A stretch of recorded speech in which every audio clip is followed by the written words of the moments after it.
voudrais te demander là, est-ce que tu te sens bien là, dans cette position-là?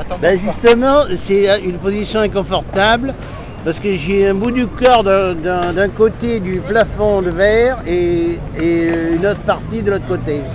Le plafond de verre est aujourd'hui en plastique. Pourquoi avoir fait ça à Nuit debout? Eh bien, je considère que Nuit debout est une émergence prigoginienne qui doit se répandre sur la planète. Mais la question qui se pose avec la pensée de Prigojine, c'est qu'elle est boycottée, y compris par un de ses co-défendeurs de l'origine, qui s'appelle M. Edgar Morin. C'est-à-dire que M. Edgar Morin ne développe pas la pensée prigoginienne.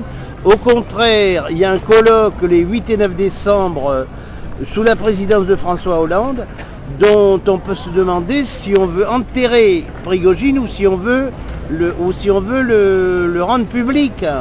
Or, Hollande est un politicien de haut niveau qui gouverne une France dans un chaos remarquable, dont on peut se demander s'il a lu Prigojine.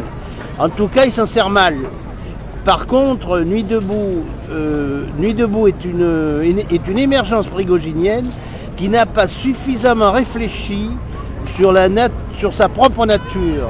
Et c'est pour cette raison que je mets en scène un espace prigoginien pour amener d'une part Nuit debout à réfléchir sur son propre état, donc sur son propre destin.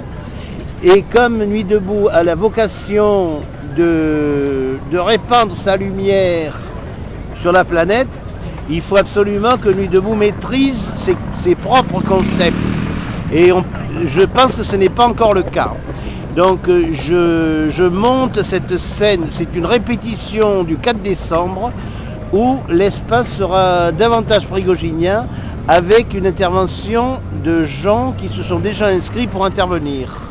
D'accord, alors le 4 décembre, ce sera sur la place de la République, c'est ça? Absolument, ce sera sur la place, oui.